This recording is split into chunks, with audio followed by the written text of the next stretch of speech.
ওই কোরআন প্রেমিক যখন মারা গেলেন, এলাকার মানুষগুলো সবাই জড়াও হয়ে গেলেন। যাওয়ার পর এখন ওই লোকটাকে কি করবে, কিভাবে দাফন দেবে, এরকম চিন্তায় পড়ে গেল মানুষগুলো। কিন্তু হঠাৎ করে দেখতেছে এলাকার মানুষগুলো চিন্তা ভাবনা করতেছে, দেখো কোনো জায়গায় কোনো আলেম পাওয়া যায় কিনা, কোনো আলেম পাওয়া যায় কিনা। ওই এলাকার মধ্যে কোনো আলেম নাই।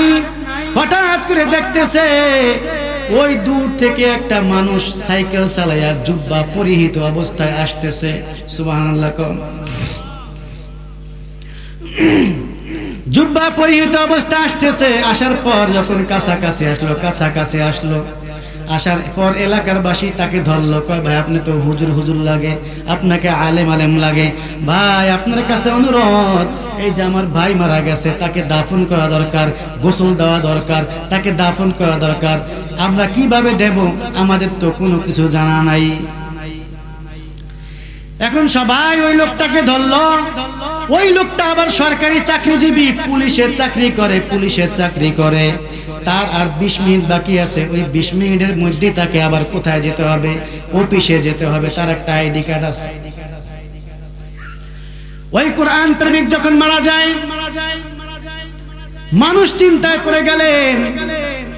আর ওই হুজুরটাকে ধরে বলতেছেন, ভাই আপনার হাতে পায়ে ধরে আপনি এই লোকটাকে দাফন করে যান। দাফন যদি না করেন তাহলে আমরা কিন্তু বিপদে পড়ে যাব। এই লোকটা পচে গলে যাবে, আমরা কিছু করতে পারবো না। ওই আল্লাহর প্রেমিক যখন মারা যায়, এখন ওই লোকটা, ওই হুজুর, ওই পুলিশ মার্কা হুজুর ডাক দিয়ে বলতেছেন, ঠিক আছে, আমার আর 25 মিনিট বাকি আছে।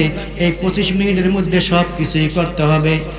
গোসল করাইলো, দাফন কাজ সব কিছু করলো, এমনকি কাফন দাফন সব কিছু করানোর পর অন্ধকার কবরে যখন শোয়াইবে, শোয়ানোর পর ওই লোকটা যখন এই পশ্চিম দিকে ফিরিয়ে রাখলেন, ফিরানোর পর মাটি কাজ দেওয়া শেষ হওয়ার পর ওই ব্যক্তির গলায় একটা আইডি কার্ড ছিল, আইডি কার্ড।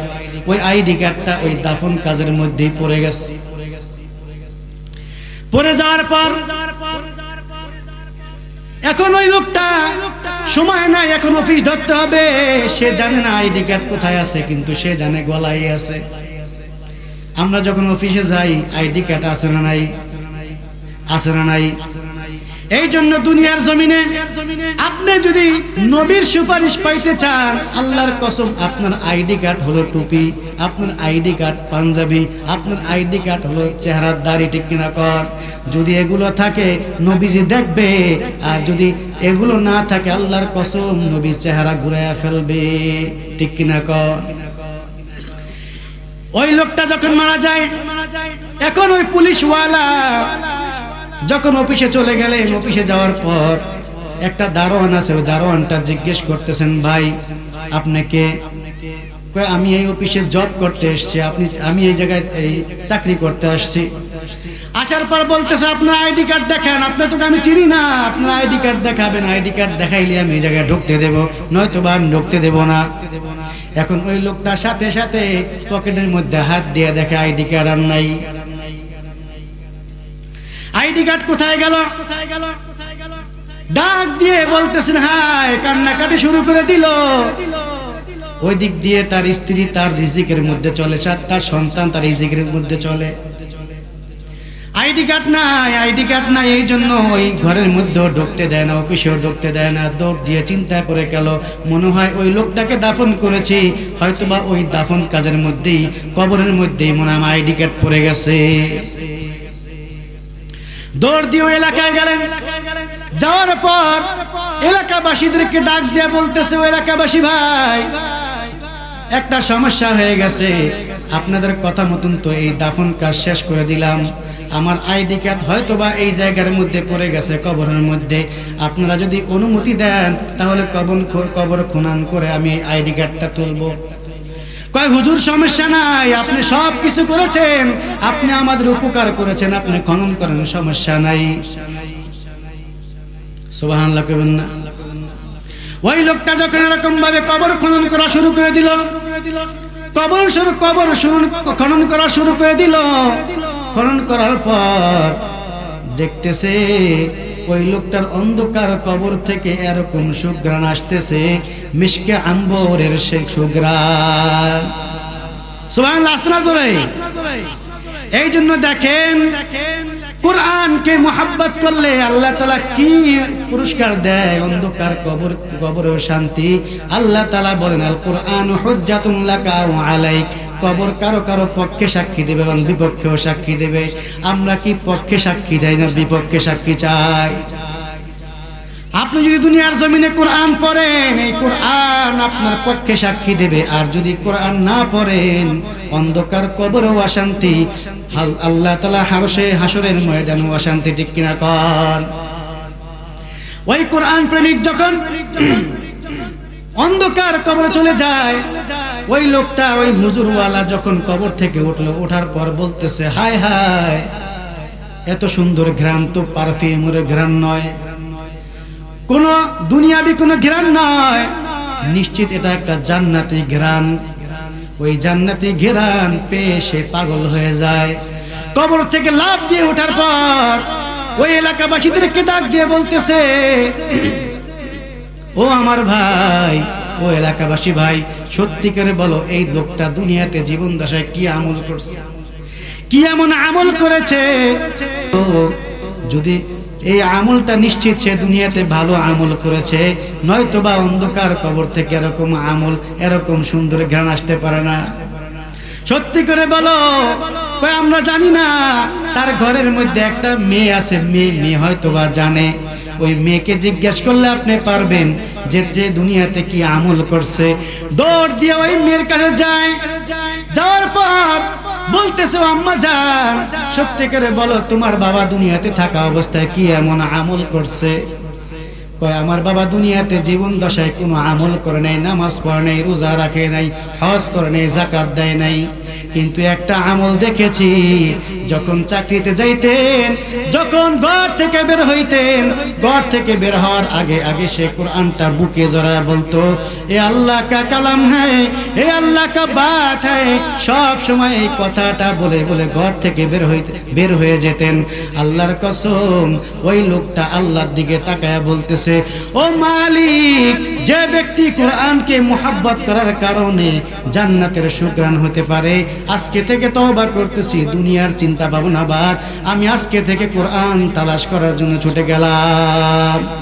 এই কালামে জিন্দা কুরআনে হাকিম, হিকমতে উলা ইয়াজালাস্তু কাদিম, জামিউল ইলমি ফিল কুরআনি হাকিম, তাকাসুরাত আনহু আফওয়ামুর রিজালি, বাখা কুরআন কালামুল্লাহ বসান, কদিমাস্তি নুইনো, মদনে আকার কুফর को मिटाया,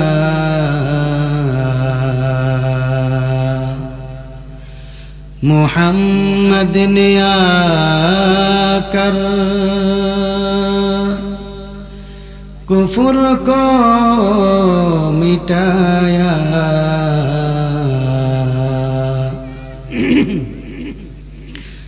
कुफर को मिटाकर सदाकत की बताया, कुफर को मिटाकर सदाकत की बताया, बलगल उला बिकमालिही, कशबत दुजा बिजमालिही, हसनत जमीउ खिसालिही, सल्लु अलैहि व आलिहि। अल्हम्दुलिल्लाह, মহান রব্বুল আলামিনের দরবারে, আলিশান দরবারে লাখ কোটি শুকর ও সুজুদ, যে মহান রব্বুল আলামিন আমাদেরকে দুনিয়ার সকল ঝামেলা থেকে হেফাজত করে নবী করিম সাল্লাল্লাহু আলাইহি ওয়াসাল্লামের এবং আল্লাহ রাব্বুল আলামিনের একটি খণ্ড পবিত্র জায়গা, সেটা হলো ওয়াজ মাহফিলের জায়গা, ঠিক কিনা কোন? আল্লাহ রাসূল সাল্লাল্লাহু আলাইহি ওয়াসাল্লাম বর্ণনা করে দিয়েছেন, দুনিয়ার জমিনে যদি কোনো জায়গায় আল্লাহর কালামের আলোচনা করা হয়, হাদিসের আলোচনা করা হয়, ওই জায়গার মধ্যে যে বক্তা যে বলবে এবং যারা শুনবে প্রত্যেককে আল্লাহ রাব্বুল আলামিন 4টা পুরস্কার দেয়। সুবহানাল্লাহ বলি। কয়টা পুরস্কার?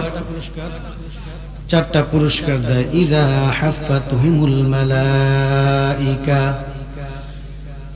ওয়া গাশিয়াতুহুমুর রাহমা ওয়া নাযালাত আলাইহিমুস সাকিনাহ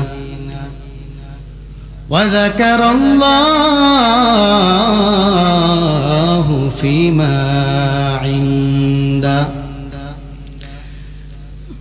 আল্লাহ রাব্বুল আলামিন কোরআনের মধ্যে বর্ণনা করে দিয়েছেন, যে জায়গার মধ্যে হাদিসের আলোচনা করা হয়, যে জায়গার মধ্যে কোরআনের আলোচনা করা হয়, ওই জায়গার মধ্যে যে বলবে এবং শুনবে, আল্লাহ রাব্বুল আলামিন প্রত্যেকটা মানুষের জীবনের সমস্ত গুনাহ মাফ করে দেবে। এই দুনিয়ার মধ্যে আমরা মাপ চাই, কি চাই? দুনিয়ার জমিনে আমরা যতই গুনাহ করি না কেন, আল্লাহর কসম, কোনো ব্যক্তি জান্নাত ছাড়া জাহান্নাম চায় না। দুনিয়ার জমিনেও ভালো থাকতে চায় এবং অন্ধকার কবরেও ভালো থাকতে চায় এবং জান্নাতের মধ্যে উচ্চ নিয়ামত চায়, ঠিক কিনা কর? এই দুনিয়ার মধ্যে যারা নাকি আল্লাহর কালামের ময়দানে বসবে, আল্লাহর কসম করে বলি, ওই ব্যক্তিদেরকে আল্লাহ তাআলা জান্নাতের উচ্চ মাকাম দান করে দেবে। এই জন্য ভাই, দুনিয়ার জমিনে যারা নাকি কোরআনের মজলিসে বসে, হাদিসের মজলিসে বসে, আল্লাহ তাআলা ঘোষণা করে দিয়েছেন ওই ব্যক্তিরা আমার দলভুক্ত, ঠিক কিনা কর? ফেরেশতাদেরকে ডাক দিয়া বলে, ও ফেরেশতার দল, আমার দলভুক্ত যারা, তারা কোথায়? আল্লাহ রাসূল সাল্লাল্লাহু আলাইহি ওয়াসাল্লাম হাদিসের মধ্যে বর্ণনা করে দিয়েছেন, আল্লাহর কাছে যখন ফেরেশতারা বলবে, আল্লাহ আপনার আবার দলভুক্ত কারা? দুনিয়ার মধ্যে যারা মসজিদ আবাদ করেছে, যারা মাহফিলের মধ্যে জামায়াত হয়েছে, তারাই হলো আমার দলভুক্ত মানুষ। সুবহানাল্লাহ। জোরে সুবহানাল্লাহ পড়লে ক্ষতি না লাভ। আল্লাহর কসম, আল্লাহ তাআলা হাদিসের মধ্যে নবীকে জানায়া দেয়, যখন বান্দা দুনিয়ার মধ্যে লা ইলাহা ইল্লাল্লাহ সুবহানাল্লাহ, যখন কোন ইমানদার বান্দা আল্লাহকে ডাকে, আল্লাহ তাআলার আরশের সামনে একটা বাঁশের খুঁটি আছে। কি খুঁটি? একটা খুঁটি আছে। খুঁটিটা লড়াচড়া করা শুরু করে দেয়। আল্লাহু আকবার। ওই খুঁটিটা লড়াচড়া শুরু করে দেয়। আল্লাহ তাআলা ডাক দিয়ে বলে, ও খুঁটি তুমি কেন লড়ো? সুবহানাল্লাহ কর। ও খুঁটি তুমি কেন লড়ো? ওই আল্লাহ, আপনার এক পেয়ারা বান্দা আপনাকে ডাকতেছে, আপনার এক পেয়ারা বান্দা আপনাকে ডাকতেছে। ওয়াজ মাহফিলের মধ্যে বসে বসে আপনার জিকির শুনতেছে। আল্লাহ, আপনি যতক্ষণ পর্যন্ত তাকে মাফ না করবেন, আমি খুঁটি লড়াচড়া করা বন্ধ করব না। এই জন্য জিকিরের মজলিসে বসার দরকার আছে না নাই? কোরআনের মজলিসে বসার দরকার আছে না নাই? আল্লাহর কসম, যে সন্তানরা ওয়াজ মাহফিলে বসছে, আল্লাহ তাআলা বলেন ওই ব্যক্তি, ওই সন্তানের কারণে তার পিতা মাতার গুনাহ আমি মাফ করে দেব। আর যে বাবা, আমাদের মধ্যে অনেকের মা বাবা অন্ধকার কবরে চলে গেছে, আমাদের অনেকের পিতা অন্ধকার কবরে চলে গেছে, আমাদের অনেকের মা অন্ধকার কবরে চলে গেছে। আল্লাহর কসম, ওই ব্যক্তি যারা এই ওয়াজ মাহফিলের মধ্যে বসেছে আর ওয়াজ শুনতেছে, আল্লাহর কালামের ওয়াজ শুনতেছে, হাদিসের আলোচনা করা শুনতেছে, আল্লাহর কসম, আল্লাহ সাক্ষী, আল্লাহর কসম, আল্লাহর কসম, ওই ব্যক্তিদের, ওই পিতা মাতার অন্ধকার কবর আযাব আল্লাহ তাআলা মাফ করে দেবে। হযরত ঈসা আলাইহিস সালাতু ওয়াস সালামের জামানায় ঈসা আলাইহিস সালাতু ওয়াস সালাম একবার রাস্তার কিনার দিয়ে হাইটা যাইতেছে। আমার কথা বুঝেননি? বুঝলে আওয়াজ করেন না কেন? হযরত ঈসা আলাইহিস সালাতু ওয়াস সালাম রাস্তার মধ্যে দিয়ে হাইটা যাইতেছে, প্রতিমধ্যে দেখতেছে একটা কবরের মধ্যে আযাব জ্বলতেছে। কবরের মধ্যে আযাব আছে না নাই? কবরের মধ্যে আযাব আছে এবং শান্তির ফয়সালাও আছে। নবী করিম সাল্লাল্লাহু আলাইহি ওয়াসাল্লাম বর্ণনা করে দিয়েছেন, আল কবরু রাওযাতুম মিন রিয়াজিল জান্নাহ আও হুফরাতুম মিন হুফারিন নার। আমরা আল্লাহ তাআলার কাছে দোয়া করি, আল্লাহ এই ওয়াজ মাহফিল থেকে যারা বাসায় চলে যাবে, আল্লাহ একটা সাদা কাগজ যেরকম কোনো দাগ নাই, কোনো চিহ্ন নাই, আল্লাহ প্রত্যেকটা মানুষকে এরকম ইনটেক হিসাবে কবুল করো, আমিন। এই দুনিয়ার মধ্যে যারা আলোচনা শুনবে, কোরআনের আলোচনা, হাদিসের আলোচনা, আল্লাহ তাআলা বলেন ওই ব্যক্তিরা দুনিয়ার মধ্যে এমন ভাবে দুনিয়ার মধ্যে বসবাস করবে, একটা ফুল যেরকম পবিত্র, আল্লাহ তাআলা ওরকম পবিত্র বানায়া দুনিয়ার মধ্যে বসবাস করাবে। ঈসা নবীর জামানায় হযরত ঈসা রাস্তার মধ্যে দিয়ে হাইটা যায়, দেখতেছে একটা কবরের মধ্যে আযাব। কারণ রাসূলদেরকে আল্লাহ তাআলা এরকম মুজিজা দিয়েছেন, ঠিক কিনা কোন? হযরত ঈসা আলাইহিস সালাতু ওয়াস সালাম দেখতেছেন অন্ধকার কবরে আযাব। ঈসা আলাইহিস সালাতু ওয়াস সালাম চলে গেলেন, চলে যাওয়ার পর আবার কিছুদিন পরে আয়েশা দেখতেছেন অন্ধকার কবরে কোনো আযাব নাই। সুবহানাল্লাহ কোন? হযরত ঈসা আলাইহিস সালাতু ওয়াস সালাম আল্লাহকে জিজ্ঞেস করতেছেন, ও মালিক, বুঝলাম না, প্রথম দিন যখন দেখলাম অন্ধকার কবরের মধ্যে আযাব জ্বলতেছে, আযাব, বুঝলাম না এখন আবার কেন শান্তি, এখন আবার দেখতেছি শান্তির ফয়সালা, আল্লাহ বুঝলাম না, আপনি একটু আমাকে খুলে বলেন। কয়, হে ঈসা,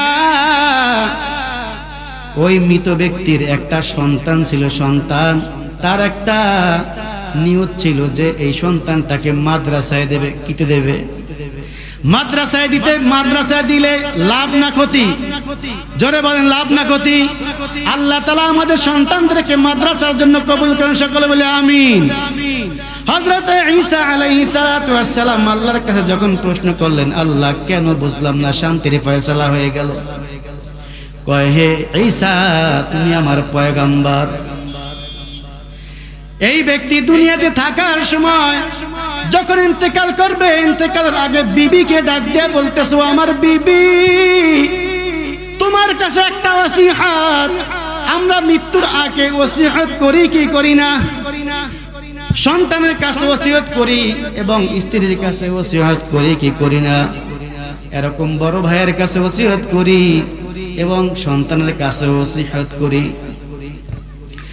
ঈসা আলাইহিস সালাতু ওয়াস সালামকে আল্লাহ তাআলা বলতেছেন, ও ঈসা, ওই লোকটার একটা সন্তান আছে, ওই ব্যক্তি ইন্তেকালের আগে বিবিকে ডাক দিয়া বলতেছে, ও বিবি, আমি যখন ইন্তেকাল করব, আমি থাকলে তো ভালো কথা, যদি হায়াত থাকে তাকে আমি আলেম বানাবো, আর যদি হায়াত না থাকে আল্লাহর কাছে ছেড়ে দিলাম, আর যদি হায়াত না থাকে তুমি আমার সন্তানটাকে মাদ্রাসায় দিয়ে দেওয়া। সুবহানাল্লাহ। মাদ্রাসায় দিয়ে দেবা, সাবধান, স্কুলে দিবা না, কারণ স্কুলের মধ্যে কোনো ফায়দা নাই, মাদ্রাসা দিলে ফায়দা আছে না নাই? আল্লাহর কসম, মাদ্রাসা ছাত্ররা যখন পিতা মাতার অন্ধকার কবরের সামনে যায় সূরা ফাতিহা পড়বে, আলহামদুলিল্লাহি রাব্বিল আলামিন আর রহমানির রহিম মালিক ইয়াউমিদ্দিন ইয়াকা না'বুদু ওয়া ইয়াকা নাস্তাঈন ইহদিনাস সিরাতাল মুস্তাকিম সিরাতাল লাযীনা আন'আমতা আলাইহিম গায়রিল মাগদুবি আলাইহিম ওয়ালাদ-দাল্লিন। সাথে সাথে ওই পিতা মাতার 40 দিনের কবরের আযাব মাফ হয়ে যাবে। এই জন্য মাদ্রাসায় সন্তান দেওয়া দরকার আছে না নাই? আপনারা যদি সন্তান না থাকে তাহলে কোরআনকে মর্যাদা করবেন, কোরআনকে সম্মান করবেন। কোরআনকে যদি ঘৃণা করেন আল্লাহর কসম আপনার ঈমান থাকবে না, বেঈমান হয়ে অন্ধকার কবরে যাবেন। ঠিক কিনা কোন? ঈমান এত দামি সম্পদ। আপনাকে আল্লাহ তাআলা মাথা দিয়েছে, পা দিয়েছে, অঙ্গ প্রত্যঙ্গ দিয়েছে। এই প্রত্যেকটা জিনিস কার তৈরি বলেন? প্রত্যেকটা জিনিস আল্লাহর। কুল ইন্না সলাতি ওয়া নুসুকি ওয়া মাহইয়ায়া ওয়া মামাতি লিল্লাহি রাব্বিল আলামিন। আল্লাহ তাআলা বলেন, বান্দা আমার নামাজ, আমার হাজ, আমার যাকাত, আমার জীবন, আমার সব কিছু একমাত্র কার জন্য? আমরা যখন এখানে বসছি কার জন্য বসেছি? এই শীতের মধ্যে পারতাম আমরা ল্যাপের মধ্যে ঘুমায় থাকতে, এই পারতাম ওই চার দোকানে বসে থাকতে। আল্লাহর কসম ওই জায়গায় কোনো কি নেই, লাভ নাই, আসেননি। যদি পৃথিবীর মধ্যে কোনো গীবতের পার্লামেন্ট দেখতে চান তাহলে চার দোকান এক নাম্বার। ঠিক কিনা কর? গীবত নাই মনে হয়। আপনি দেখবেন স্ত্রীর জন্য এই স্ত্রীর বিরুদ্ধে গীবত গায়, ভাই ভাইয়ের বিরুদ্ধে গীবত গায়। এই জন্য চার দোকানে আমরা কি করব না, বসবো না। যারা এখানে বসেছেন এই শীতের মধ্যে, যারা ওযু করেছেন, আপনার ওযুর সাথে সাথে আপনার জীবনের গুনাহ ঝরে পড়ে গেছে। আপনারা যারা এখানে বসেছেন, যারা ওয়াজ মাহফিল শুনতেছেন, এই শোনার বিনিময়ে আপনার গুনাহ মাফ হয়েছে। আপনার পিতা মাতার গুনাহ মাফ করে দিয়েছেন কে? এই জন্য কোরআনকে মুহাব্বত করবেননি। এটা হলো কোরআনের ময়দান, হাদিসের ময়দান। রাসূল পাক সাল্লাল্লাহু আলাইহি ওয়াসাল্লাম বর্ণনা করতেছেন, রাসূল সাল্লাল্লাহু আলাইহি ওয়াসাল্লাম একবার আবু বকর সিদ্দিক রাদিয়াল্লাহু তাআলা আনহুকে নিয়ে মদিনা মুনাওয়ারায় বসা। কি করছে? মদিনা মুনাওয়ারায় বসা। আবু বকরের সাথে নবী করিম সাল্লাল্লাহু আলাইহি ওয়াসাল্লাম গল্প করতেছেন, দ্বীনি গল্প, হাদিসের গল্প করতেছে। আবু বকর শুনতেছে, নবী বলতেছে। আমরা যেরকম বলতেছি আপনারা শুনতেছেন, মনে করিয়েন না আপনাদের দাম কম। আপনাদের দাম আজকে আল্লাহ তাআলা বলতেছে ওই ব্যক্তিদের জন্য আমিও একটা জলসা তৈরি করেছি। ফেরেশতারা বসে আছে, আমি আল্লাহ তাআলা এরকম ভাবে আমাদের জন্য আল্লাহ তাআলা ওখানে আয়োজন করে রাখছেন। সুবহানাল্লাহ। এই জন্য দুনিয়ার জমিনে যেই জায়গার মধ্যে হাদিসের আলোচনা করা হয়, যে জায়গার মধ্যে কোরআনের আলোচনা করা হয়, ওই জায়গার মধ্যে 70,000 ফেরেশতা এরকম ভাবে বেষ্টন করে রাখে। নবী করিম সাল্লাল্লাহু আলাইহি ওয়াসাল্লাম আবু বকর সিদ্দিক রাদিয়াল্লাহু তাআলা আনহুকে নিয়ে যখন গল্প করতেছে, আবু লাহাবের স্ত্রী মুশাইকা এবং আবু লাহাব এত বড় বড় পাথর নিয়ে আসতেছে। কাকে মারবে? রাহমাতাল লিল আলামিনকে মেরে ফেলবে। নাউজুবিল্লাহ কইবেন না। আল্লাহ রাসূল সাল্লাল্লাহু আলাইহি ওয়াসাল্লাম শুধু মানুষের জন্য রহমত নয়, আল্লাহ রাসূল সাল্লাল্লাহু আলাইহি ওয়াসাল্লাম মাছের জন্য রহমত, আকাশের জন্য রহমত, পৃথিবীর কুল কায়নাতের জন্য আল্লাহ তাআলা রহমত হিসেবে বানাইছেন। আলহামদুলিল্লাহ বলেন। আবার বলতেছেন এই নবীর উম্মতরা জান্নাতে যাবে, অন্য অন্য নবীর উম্মতরা পরে যাবে। এত সম্মান দিয়েছেন, বলে আলহামদুলিল্লাহ। নবী করিম সাল্লাল্লাহু আলাইহি ওয়াসাল্লাম ডাক দিয়ে বলতেছেন, ও আবু বকর, ওই দেখো মুশাইকা পাথর নিয়ে আসতেছে এবং তার স্বামী আবু লাহাব আমাকে মারার জন্য আসতেছে। আবু বকর ডাক দিয়ে বলে, হে রাসূল, আপনার জন্য আমার জীবন কুরবান, আপনার জন্য আমার পিতা মাতার জীবন কুরবান। আপনি এখান থেকে সরে যান, না হলে আপনাকে মেরে ফেলবে। নাউজুবিল্লাহ কর।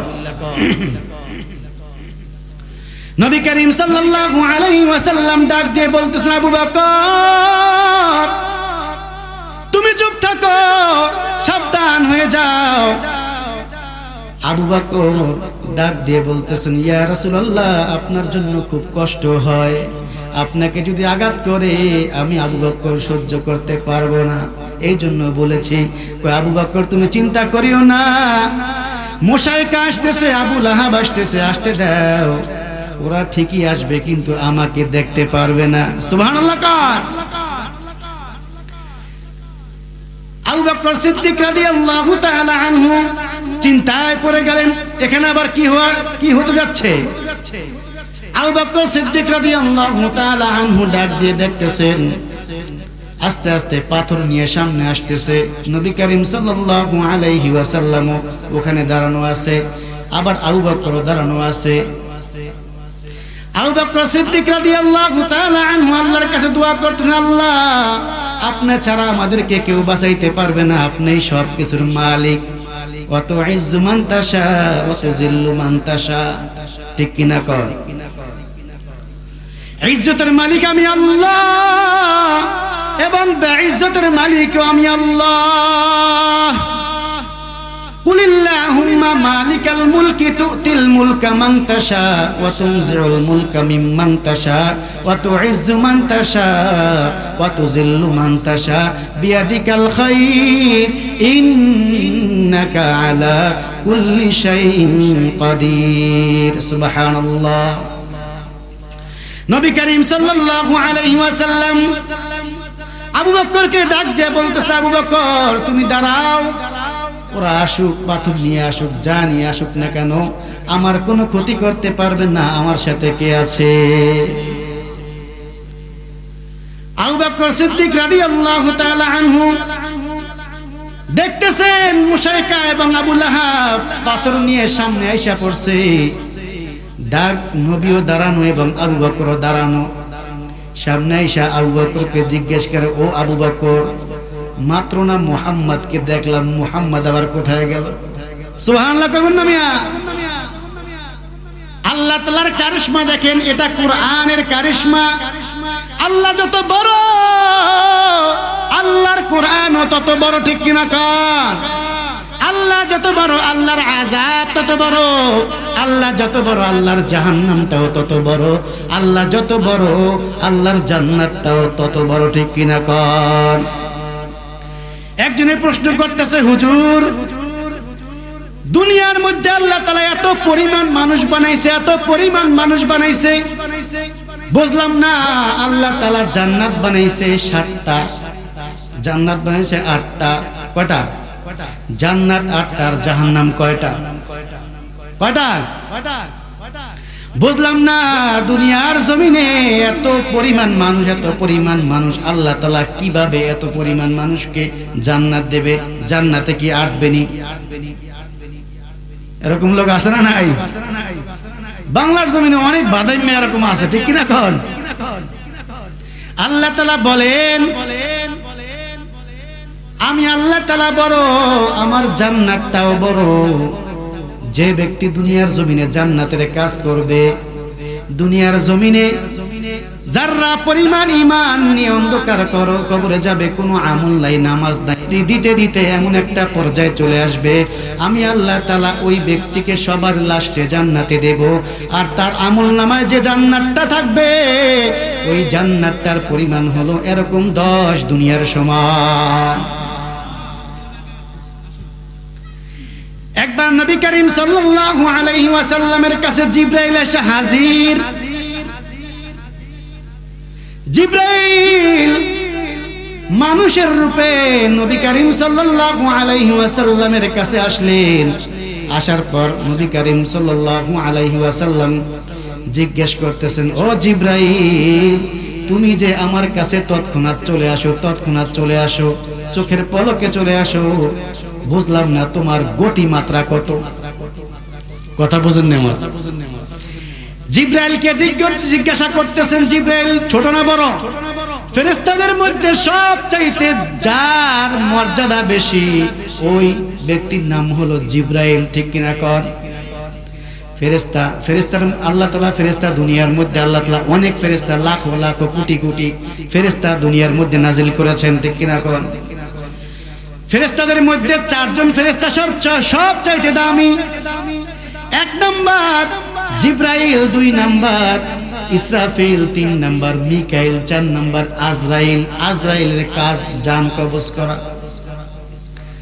আল্লাহর কসম, যদি হায়াত থাকে আজকে এখান থেকে বাসায় চলে যাইতে পারবো, আর যদি হায়াত না থাকে এখানেই শেষ, ঠিক কিনা কোন? কারণ আজরাইল এমন একটা ক্ষমতাশীল মাখলুক, আল্লাহ তাআলা জান্নাতের কিনারে একটা গাছ তৈরি করে রাখছেন, একটা বড়ই গাছের মতন একটা গাছ তৈরি করে রাখছেন। দুনিয়ার জমিনে যত মানুষ আসবে এবং চলে গেছে প্রত্যেকটা মানুষের নাম ওই গাছের মধ্যে লেখা আছে। আজরাইল বসে আছে গাছের নিচে, হাত পেতে বসে আসে। আল্লাহ তাআলা যখন সংবাদ দেবে যে অমুক ব্যক্তি আব্দুর রহমান ওই জায়গার মধ্যে চরগুয়াডাঙ্গার মধ্যে মাহফিল শুনতেছে, তাড়াতাড়ি যাও, 10টা 1 মিনিটে তার জান কবজ করে নিয়ে আসো। আল্লাহর কসম, 10টার এদিকে যাবে না ওদিকে যাবে না। ফাআইনামা তুওয়াল্লু ফাসাম্মা ওয়াজহুল্লাহ। আল্লাহ সব জায়গা দেখে কি দেখে না? আল্লাহ দেখে কি দেখে না? হর রং মে তুমহার বু মে তুমহার জা মে তুমহার দাম, हर रंग में तुम्हारे बू में तुम्हारे जा में तुम्हारे दाम, देखता हूँ जिधर चाहता हूँ आपके रहम करम, देखता हूँ जिधर चाहता हूँ आपके रहम करम। दुनिया में हो दुनिया का तलबगार नहीं हो, दुनिया में हो दुनिया का तलबगार नहीं हो, बाजार से गुजर हो खरीदार नहीं हो, बाजार से गुजर हो खरीदार नहीं हो। আল্লাহ সব কিছু দেখে কি দেখে না? আমরা এখানে মাহফিল শুনতেছি এবং বলতেছি আল্লাহ দেখে কি দেখে না? আল্লাহর কসম, আল্লাহ সব দেখে। 70 হাত মাটির নিচে যদি একটা পাথর থাকে, একটা কালো পাথরের উপর একটা কালো পিঁপড়া হাঁটে, ওই হাঁটার আওয়াজ আল্লাহ শুনে কি শুনে না? আল্লাহ সব শুনে। ফাআইনামা তুওয়াল্লু ফাসাম্মা ওয়াজহুল্লাহ। আল্লাহ ডানে, আল্লাহ বামে, আল্লাহ সামনে, আল্লাহ পিছনে, ঠিক কিনা কোন? আল্লাহকে কখনো ফাঁকি দেওয়া যায় না। অন্ধকার রজনীতে আপনি আপনাকে দেখতে পারতেছেন না, আমি আমাকে দেখতে পারতেছি না। আল্লাহ দেখে কি দেখে না? আপনি অন্ধকার রজনীর মধ্যে গুনাহ করতেছেন, জিনা করতেছেন, এরকম ভাবে অনেক রকমের গুনাহ করতেছেন, মনে করতেছেন আমার ওস্তাদ দেখে না, আমার পীর দেখে না, আমার বাবা দেখে না, আমার মা দেখে না। কে দেখে? আবার বলেন কে দেখে? আল্লাহ সব দেখে কি দেখে না? এই জন্য দুনিয়ার মধ্যে আপনি যেখানে যান ওইখানে আল্লাহ আছে। ফেরাউনের জমানা যে আল্লাহ ছিল ওই আল্লাহ এখন আছে না নাই? ফেরাউনকে আল্লাহ মারছে, ওই আল্লাহ আমাকেও একদিন অন্ধকার কবরে নিয়ে যাবে। কিন্তু ফেরাউনের মরণ এক আর আমাদের মরণ আর এক। ফেরাউন কাফের, আমরা হলাম মুমিন, ঠিক কিনা কোন?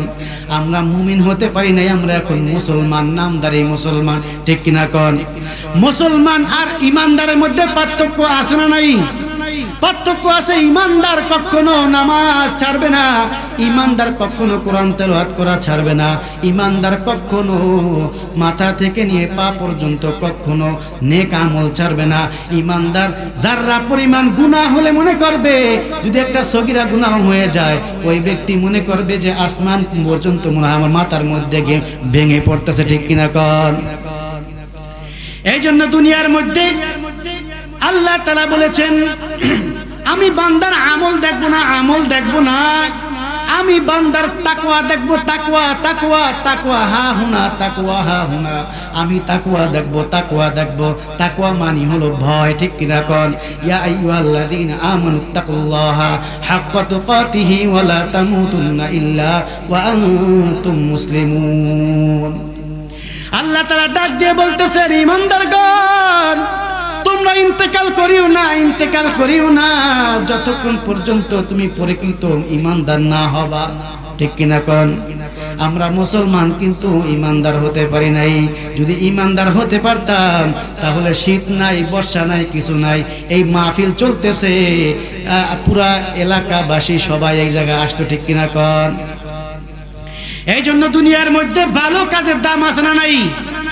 ভালো কাজ যে ব্যক্তি করবে, আপনি মনে করতেছেন 500 বছর ইবাদত বন্দি করেছেন আর আমল দরকার নাই, আল্লাহ তাআলা আমাকে এমনিতেই পার করে দেবে, এমন নাকি? এক ব্যক্তি 500 বছর ইবাদত বন্দেগী করছে, কয়শো বছর?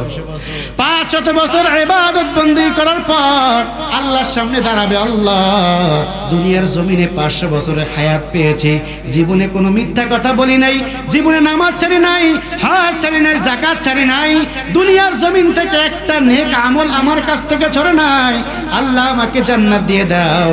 আল্লাহ তাআলা বলবে, বান্দা তুমি আমার অনুগ্রহে চাও নাকি তোমার দয়া চাও, তোমার ইবাদতের বিনিময়ে চাও? ওই বান্দা বলবে, আল্লাহ দুনিয়ার জমিনে একটা সেকেন্ড আপনার ইবাদত থেকে নৈরাশ হই নাই, আপনি আমাকে জীবন দিবেন, জৈবন দিবেন, প্রত্যেকটা জীবন আমি আপনার কাজে কাটাইছি, জীবনে গুনাহ করি না, আল্লাহ আমার ইবাদতের বিনিময়ে দিয়ে দেন। কিসের বিনিময়ে? ইবাদতের বিনিময়ে দিয়ে দেন। আল্লাহ তাআলা ফেরেশতাদেরকে ডাক দিয়ে বলবে, ও ফেরেশতা, এই বান্দাকে আমার জাহান্নামের নিকট দিয়ে একটু ঘুরায় নিয়ে আসো। ঘুরায় নিয়ে আসার পর জাহান্নামের তাপমাত্রা যখন ওই বান্দার বুকে লাগবে, গায়ে লাগবে, সাথে সাথে তৃষ্ণায় গলাটা শুকায় যাইবে। ঠিক কিনা কর? আর ওই বান্দা পানি তৃষ্ণায় বলবে, পানি দাও, পানি দাও, এরকম ভাবে চিল্লাইতে থাকবে।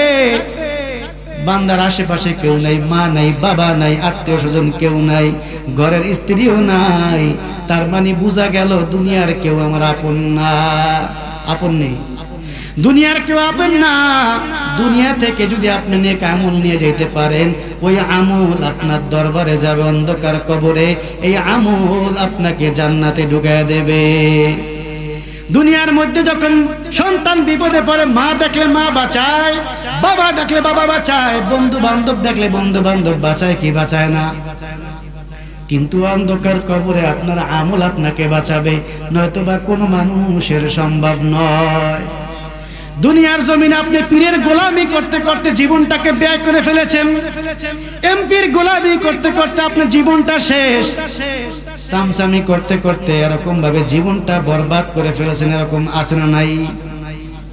এরকম সামসামি করা যাবে না। আপনি যদি গোলামি করেন, একমাত্র গোলামি করব কার? এই জন্য দুনিয়ার মধ্যে আল্লাহ তাআলা বলেন, যারা দুনিয়ার জিন্দেগি থেকে দুইটা জিনিস নিয়ে অন্ধকার কবরে যাবে, আল্লাহ তাআলা বলেন ওই ব্যক্তিদেরকে আমি আল্লাহ তাআলা নিজ হাতে জান্নাত দিয়ে দেব। এক নাম্বার হলো নামাজ। এই নামাজ যদি কোনো ব্যক্তির ভিতরে না থাকে, ওই ব্যক্তি কাফের। কাফের ঠিক কিনা বল? মান তারাকা সালাতাহু মুতাআম্মিদান ফাকাদ কাফার। যদি কোনো ব্যক্তির জামাতে নামাজ না পড়ে, নামাজ ছেড়ে দেয়, ওই ব্যক্তির ঠিকানা কোন জায়গায়? এই কথা বলেন, আমি কি হাদিস বানায় বলছি? না না, রাসূল পাক সাল্লাল্লাহু আলাইহি ওয়াসাল্লাম বলেন, মান তারাকা সালাতাহু মুতাআম্মিদান ফাকাদ কাফার। যে ব্যক্তি ইচ্ছাকৃতভাবে নামাজ ছেড়ে দেয়, ওই ব্যক্তি কাফেরের দলের অন্তর্ভুক্ত হয়ে যায়। বাইনাল কুফর ওয়া বাইনাল আবদ তারকুস সালাহ। আমাদের মাঝে আর কাফেরের মাঝে পার্থক্য হলো নামাজ। যার ভিতরে নামাজ আছে তার ভিতরে ঈমান আছে, ঠিক কিনা কোন? যার ভিতরে নামাজ নাই, ওই ব্যক্তি যদি জীবনে মুসলমান দাবি করে, আল্লাহর কসম ওই মুসলমানের ধারে কাছে যাইতে পারে না। এই জন্য নামাজ ছাড়া আল্লাহ তাআলা চিনবেন না। আউয়ালু মা ইউহাসাবু বিহিল আবদু ইয়াউমাল কিয়ামাতিস সালাহ। আল্লাহ তাআলা বলেন, দুনিয়ার মধ্যে তুমি পিতা মাতার খেদমত করছো কিনা আমি দেখবো না, তুমি জায়গা জমিন কিনছো কিনা আমি দেখবো না, তুমি নামাজ পড়েছো কিনা দেখবো না, তুমি ইবাদত বন্দেগী করেছো কিনা দেখবো না, কোরআন পড়েছো কিনা দেখবো না। দুনিয়ার জিন্দেগিতে আপনি যদি নামাজ পড়েন, ইবাদত বন্দেগী করেন, আল্লাহ তাআলা বলেন এই নামাজের বিনিময়ে আল্লাহ তাআলা আপনাকে জান্নাত দিয়ে দেবে। এই দুনিয়ার মধ্যে নামাজ আর কোরআন, আপনি নামাজ পড়তেছেন কিন্তু কোরআন শুদ্ধ না, কোরআন শুদ্ধ না, কোরআন নাই। যে ঘরের মধ্যে কোরআন নাই ওই ঘরটা হলো অন্ধকার, ঠিক কিনা কন? ওই অন্ধকারকে যদি আলোকিত করতে চান তাহলে অন্ধকার ঘরের মধ্যে কোরআন যদি পড়েন আলোকিত করে দেবে কে? এই জন্য দুনিয়ার জমিনে আপনি যদি কোরআনকে পড়তে নাও পারেন, মুহাব্বত করার দরকার আছে না নাই? মুহাব্বত করেন, মুহাব্বত। আল্লাহ রাসূল সাল্লাল্লাহু আলাইহি ওয়াসাল্লামের জামানায় একজন সাহাবী কোরআন পড়তে পারে না, কোরআন পড়তে পারে না। আল্লাহ তাআলা বলতেছে যে ব্যক্তি কোরআন পড়তে পারে না ওই ব্যক্তি যদি কোরআনকে মুহাব্বত করে, এই কোরআনকে মুহাব্বত করলো সে যেন আমাকে মুহাব্বত করলো। যে ব্যক্তি কোরআন পড়লো, দেখে দেখে কোরআন পড়ে, ওই ব্যক্তি যেন আমাকেই দেখতেছে। প্রত্যেকটা হরফে আমি আল্লাহ তাআলা তাকে পুরস্কার দিতে থাকি। সুবহানাল্লাহ কোন। এই কোরআন মুহাব্বত করার ফজিলত জানেন না? জানেন কি জানেন না? এক নম্বর ফজিলত হলো যে ব্যক্তি কোরআনকে মুহাব্বত করবে ওই ব্যক্তিকে আল্লাহ তাআলার অন্ধকার কবরের মধ্যে সুঘ্রাণ বানায় দেবে। সুবহানাল্লাহ কোন। ভারতীয় উপমহাদেশের মধ্যে একজন বালক কোরআন পড়তে পারে না, কোরআন পড়তে পারে না, কিন্তু কোরআনকে খুব মুহাব্বত করে। ওই কোরআনকে মুহাব্বত করে কিন্তু সে গামছা বিক্রি করে। কি বিক্রি করে? গামছা বিক্রি করে। ওই ব্যক্তি হঠাৎ করে এরকম ভাবে টাকা নাই, পয়সা নাই, কিছুই নাই। ওই ব্যক্তির কোরআনের খুব মর্যাদা, কোরআনকে খুব ভালোবাসে, কোরআনকে খুব মুহাব্বত করে, কোরআন জড়ায়া ধরে, তার কোনো আমল নাই। ভারতীয় উপমহাদেশের মধ্যে বাস্তব ঘটনা। ওই ব্যক্তির মতন যদি আমরা কোরআনকে মুহাব্বত করি, আমরা আল্লাহ তাআলা নিশ্চিত আল্লাহ তাআলা আমাদের অন্ধকার কবরে ভালো ফয়সালা দেবে, ঠিক কিনা কোন? ওই বান্দা কোরআন পড়তে পারে না, যখন কোরআনের তেলাওয়াত শুনে কলিজাটা ঠান্ডা হয়ে যায়। ওই ব্যক্তি একদিন মার্কেটের মধ্যে কোরআন বিক্রি করার জন্য যায়, কোরআন এরকম ভাবে গামছা বিক্রি করার জন্য যায়।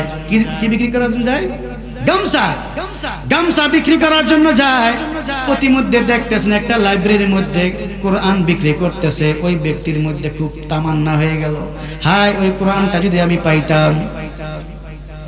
ওই ব্যক্তি কোরআনটা কেনার জন্য ছটফট করা শুরু করে দিল। কোরআন কিনতে হবে, কোরআনটা ঘরে নিতে হবে। ওই কোরআনের জন্য খুব মনোযোগ হয়ে গেল, এই কোরআনটা তার দরকার। ওই লোকটা এরকম ভাবে লাইব্রেরি ওয়ালার কাছে গেল, যাওয়ার পর বলতেছে, ভাই এই কোরআনটার দাম কত? কয় 2 টাকা। কয় টাকা? 2 টাকা দাম। ওই সময় 2 টাকার অনেক দাম ছিল। ওই ব্যক্তি কোরআন কেনার জন্য ওরকম ভাবে তামান্না শুরু হয়ে গেল। আল্লাহর কসম, যে ভালো কাজের নিয়ত করে, যে জায়গায় বান্দার চেষ্টা শেষ ওই জায়গায় আল্লাহর সাহায্য শুরু, ঠিক কিনা কোন? ওই ব্যক্তি কোরআন কেনার জন্য মাত্র আছে 1 টাকা। ওই 1 টাকা ওই লাইব্রেরিওয়ালাকে দেওয়ার পর ডাক দিয়ে বলতেছেন, ও ভাই 1 টাকা আছে, 1 টাকার বিনিময়ে কোরআনটা দেওয়া যায় কি যায় না? কয় না, 2 টাকাই দেওয়া লাগবে। ওই কোরআন প্রেমিক ডাক দিয়ে মালিকের কাছে বলতেছে, ও মালিক, জীবনে কোনো আমল করতে পারি নাই, আল্লাহ ওই কোরআনটা যেন আমি কিনতে পারি সেই তৌফিক দান করে দাও। ওই ব্যক্তির ঘরের মধ্যে একটা শার্ট ছিল, জামা ছিল, নতুন জামা ছিল, নতুন জামা। ওই নতুন জামাটা 2 দিন আগে কিনেছে। ওই নতুন জামাটা নিয়ে আইসা একজনের কাছে 1 টাকা বিক্রি করলো। বিক্রি করার পর 2 টাকা নিয়ে লাইব্রেরিওয়ালার কাছে যায়। যাওয়ার পর বলতেছে, ও ভাই এই লাও 2 টাকা, কোরআনটা দিয়ে দাও, ওই কোরআনটা আমার দরকার। ওই লোকটা সাথে সাথে কোরআনটা দিয়ে দিল। কোরআনটা ধরার পর বলতেছে, এ আল্লাহ কা কালাম হ্যায়, এ আল্লাহ কা বাত হ্যায়, এ আল্লাহ কা কালাম হ্যায়, এ আল্লাহ কা বাত হ্যায়। সুবহানাল্লাহ কোন। কিন্তু কোরআন পড়তে পারে না। কোরআন যদি নাও পড়তে পারেন, কোরআন ওয়ালাকে যদি মুহাব্বত করেন, আল্লাহ তাআলা আপনার ইজ্জত দুনিয়াতেও দেব, আখিরাতেও দেব, ঠিক কিনা কর? ওই ব্যক্তি কোরআনটা নিয়ে চুমু দিতে দিতে বাসায় চলে যায়। বাসায় চলে যাওয়ার পর একটা মেয়ে ছিল, তার একটা মেয়ে, স্ত্রী নাই। ওই লোকটা হঠাৎ করে কয়েকদিন পরে মারা যায়। মারা যাওয়ার আগে সব সময় যখন ব্যবসা বাণিজ্যের জন্য ঘর থেকে বের হয়ে যায়, ডাক দিয়ে কোরআনটা ধরে, ধরার পর বলতেছে ইয়া আল্লাহ কা কালাম হায়, ইয়া আল্লাহ কা বাত হায়। কিন্তু কোরআন পড়তে পারে না, কোরআন পড়তে পারে না, কোরআন দেখেও পড়তে পারে না, কিন্তু খুলে খুলে বলে আল্লাহ কা কালাম হায়, আল্লাহ কা বাত হায়। ইয়া আল্লাহ কা কালাম, এ আল্লাহ কা বাত, এ আল্লাহ কা কথা। আল্লাহ এই কোরআনের বিনিময়ে আপনি আমাকে জান্নাত দিয়ে দেন। ওই ব্যক্তির দোয়া আল্লাহ কবুল করছে। কেমন কবুল দেখেন।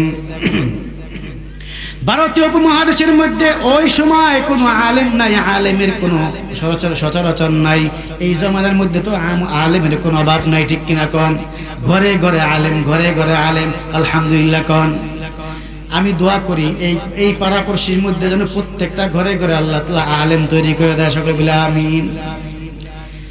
ওই গামছা বিক্রিওয়ালা কোরআন প্রেমিক, কোরআন প্রেমিক, কোরআনকে খুব মোহাব্বত করে। কোরআন আল্লাহ কা বাত হ্যায়, আল্লাহ কা কালাম হ্যায়, সব সময় এরকম ভাবে বলে বলে ঘর থেকে বের হয়ে যায়। হঠাৎ করে কয়েকদিন পর ওই আল্লাহর বান্দা দুনিয়া থেকে চিরবিদায় হয়ে অন্ধকার কবরে চলে যায়। হঠাৎ করে মারা যায়। হঠাৎ করে মারা যাওয়ার পর ওই এলাকার মানুষ ডাক দিয়ে বলতেছে আমরা তো এই লোকটাকে জানাজা দিতে পারবো না, কাফন দিতে পারবো না, গোসল করাইতে পারবো না। তার মানে আলেম নাই। এই জমানার মধ্যে আলেম দরকার আছে না নাই? আজরে বলেন, আলেম দরকার আছে। আলেম থাকবে তো দিন থাকবে, আলেম থাকবে না দিন থাকবে না। আল্লাহ তাআলা দিন ধ্বংস করে দেবে, ঠিক কিনা কন? আলেম থাকলে আলেম বের হবে, আলেম পয়দা হবে। হাফেজ থাকলে হাফেজ পয়দা হবে, ঠিক কিনা কন? ওই কোরআন প্রেমিক যখন মারা গেলেন, এলাকার মানুষগুলো সবাই জড়াও হয়ে গেলেন। যাওয়ার পর এখন ওই লোকটাকে কি করবে, কিভাবে দাফন দেবে, এরকম চিন্তায় পড়ে গেল মানুষগুলো। কিন্তু হঠাৎ করে দেখতেছে এলাকার মানুষগুলো চিন্তা ভাবনা করতেছে, দেখো কোনো জায়গায় কোনো আলেম পাওয়া যায় কিনা, কোনো আলেম পাওয়া যায় কিনা। ওই এলাকার মধ্যে কোনো আলেম নাই। হঠাৎ করে দেখতেছে ওই দূর থেকে একটা মানুষ সাইকেল চালায়া জুব্বা পরিহিত অবস্থায় আসতেছে। সুবহানাল্লাহ। জুব্বা পরিহিত অবস্থা আসতেছে। আসার পর যখন কাছাকাছি আসলো, আসার পর এলাকার বাসী তাকে ধরলো। কয় ভাই আপনি তো হুজুর লাগে, আপনাকে আলেম লাগে। ভাই আপনার কাছে অনুরোধ, এই যে আমার ভাই মারা গেছে, তাকে দাফন করা দরকার, গোসল দেওয়া দরকার, তাকে দাফন করা দরকার। আমরা কিভাবে দেব, আমাদের তো কোনো কিছু জানা নাই। এখন সবাই ওই লোকটাকে ধরলো। ওই লোকটা আবার সরকারি চাকরিজীবী, পুলিশের চাকরি করে। তার আর 20 মিনিট বাকি আছে। ওই 20 মিনিটের মধ্যে তাকে আবার কোথায় যেতে হবে, অফিসে যেতে হবে। তার একটা আইডি কার্ড আছে। ওই কোরআন প্রেমিক যখন মারা যায়, মানুষ চিন্তায় পড়ে গেলেন।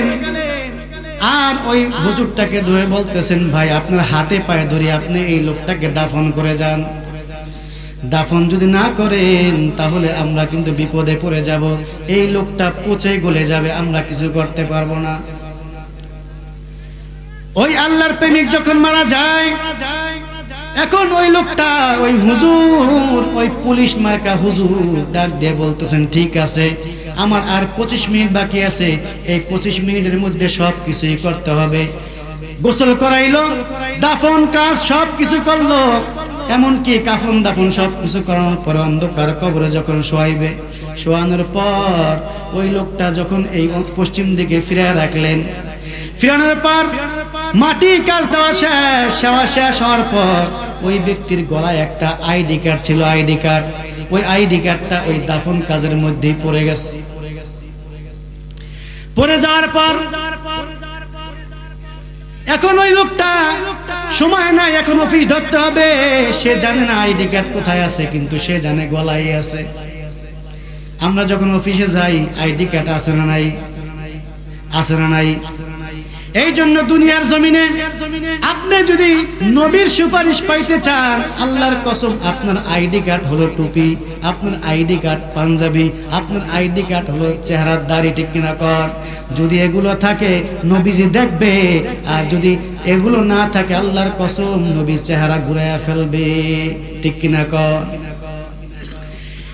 ওই লোকটা যখন মারা যায়, এখন ওই পুলিশওয়ালা যখন অফিসে চলে গেলেন, অফিসে যাওয়ার পর একটা দারোয়ান আছে, ওই দারোয়ানটা জিজ্ঞেস করতেছেন, ভাই আপনাকে? কয় আমি এই অফিসে জব করতে এসেছি, আমি এই জায়গায় এই চাকরি করতে আসছি। আসার পর বলতেছে আপনার আইডি কার্ড দেখান, আপনার তোকে আমি চিনি না, আপনার আইডি কার্ড দেখাবেন, আইডি কার্ড দেখাইলে আমি এই জায়গায় ঢুকতে দেবো, নয়তো বা আমি ঢুকতে দেবো না। এখন ওই লোকটা সাথে সাথে পকেটের মধ্যে হাত দিয়ে দেখে আইডি কার্ড আর নাই। আইডি কার্ড কোথায় গেল? ডাক দিয়ে বলতেছেন হায়, কান্নাকাটি শুরু করে দিল। ওই দিক দিয়ে তার স্ত্রী তার রিজিকের মধ্যে চলে, তার সন্তান তার রিজিকের মধ্যে চলে। আইডি কার্ড নাই, আইডি কার্ড নাই, এই জন্য ওই ঘরের মধ্যেও ঢুকতে দেয় না, অফিসেও ঢুকতে দেয় না। দৌড় দিয়ে চিন্তায় পড়ে গেল, মনে হয় ওই লোকটাকে দাফন করেছি, হয়তোবা ওই দাফন কাজের মধ্যেই, কবরের মধ্যেই মনে হয় আইডি কার্ড পড়ে গেছে। দৌড় দিয়ে ওই এলাকায় গেলেন। যাওয়ার পর এলাকাবাসীদেরকে ডাক দিয়ে বলতেছে, ওই এলাকাবাসী ভাই, একটা সমস্যা হয়ে গেছে, আপনাদের কথা মতন তো এই দাফন কাজ শেষ করে দিলাম, আমার আইডি কার্ড হয়তোবা এই জায়গার মধ্যে পড়ে গেছে, কবরের মধ্যে। আপনারা যদি অনুমতি দেন তাহলে কবর খনন করে আমি আইডি কার্ডটা তুলবো। কয় হুজুর সমস্যা নাই, আপনি সব কিছু করেছেন, আপনি আমাদের উপকার করেছেন, আপনি খনন করেন, সমস্যা নাই। সুবহানাল্লাহ কইবেন না? ওই লোকটা যখন এরকম ভাবে কবর খনন করা শুরু করে দিল, খনন করা শুরু করে দিল।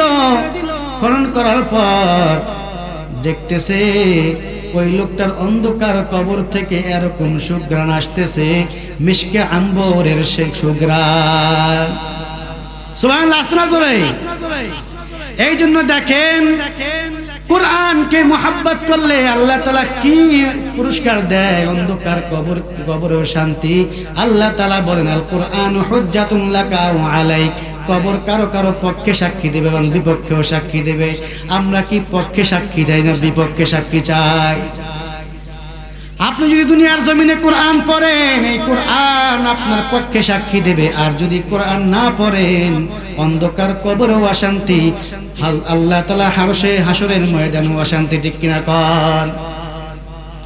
ওই কোরআন প্রেমিক যখন অন্ধকার কবরে চলে যায়, ওই লোকটা, ওই হুজুরওয়ালা যখন কবর থেকে উঠলো, ওঠার পর বলতেছে, হায় হায়, এত সুন্দর ঘ্রাণ তো পারফিউমের ঘ্রাণ নয়, কোন দুনিয়াবি কোন ঘ্রাণ নয়, নিশ্চিত এটা একটা জান্নাতি ঘ্রাণ। ওই জান্নাতি ঘ্রাণ পেয়ে সে পাগল হয়ে যায়।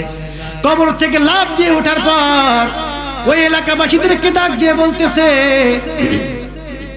ও আমার ভাই, ও এলাকাবাসী ভাই, সত্যি করে বলো, এই লোকটা দুনিয়াতে জীবন দশায় কি আমল করছে, কি এমন আমল করেছে? তো যদি এই আমলটা নিশ্চিত সে দুনিয়াতে ভালো আমল করেছে, নয়তো বা অন্ধকার কবর থেকে এরকম আমল, এরকম সুন্দর জ্ঞান আসতে পারে না। সত্যি করে বলো। আমরা জানি না। তার ঘরের মধ্যে একটা মেয়ে আছে, মেয়ে হয়তো বা জানে। ওই মেয়েকে জিজ্ঞেস করলে আপনি পারবেন যে যে দুনিয়াতে কি আমল করছে। দৌড় দিয়ে ওই মেয়ের কাছে যায়। যাওয়ার পর বলতেছে, আম্মা জান, সত্যি করে বলো, তোমার বাবা দুনিয়াতে থাকা অবস্থায় কি এমন আমল করছে? কয়, আমার বাবা দুনিয়াতে জীবন দশায় কোনো আমল করে নাই, নামাজ পড়ে নাই, রোজা রাখে নাই, হজ করে নাই, যাকাত দেয় নাই, কিন্তু একটা আমল দেখেছি, যখন চাকরিতে যাইতেন, যখন ঘর থেকে বের হইতেন, ঘর থেকে বের হওয়ার আগে আগে সে কোরআনটা বুকে জড়ায় বলতো, এ আল্লাহ কা কালাম হ্যায়, এ আল্লাহ কা বাত হ্যায়। সব সময় এই কথাটা বলে বলে ঘর থেকে বের হয়ে যেতেন। আল্লাহর কসম, ওই লোকটা আল্লাহর দিকে তাকায়া বলতেছে, ও মালিক, যে ব্যক্তি কোরআনকে মুহাব্বত করার কারণে জান্নাতের সুগ্রাণ হতে পারে, আজকে থেকে তওবা করতেছি, দুনিয়ার চিন্তা ভাবনা বাদ, আমি আজকে থেকে কোরআন তালাশ করার জন্য ছুটে গেলাম। এই কালামে জিন্দা কুরআনে হাকিম, হিকমতে উলা ইয়াজালাস্তু কাদিম, জামিউল ইলমি ফিল কুরআনি হাকিম, তাকাসুরাত আনহু আফওয়ামুর রিজালি, বাখা কুরআন কালামুল্লাহ বসানো, কদিমাস্তি কদিমাস্তি নুইনো।